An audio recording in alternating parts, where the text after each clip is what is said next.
Hello!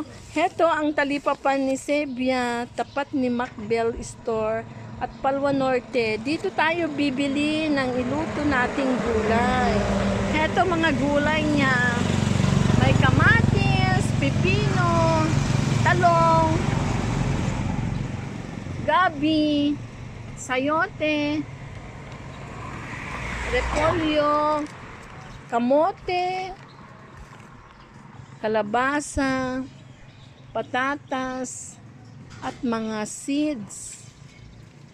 Ito pa, may mga prutas pa siya, saging, mangga, at mga avocado, luya, bawang, lasuna.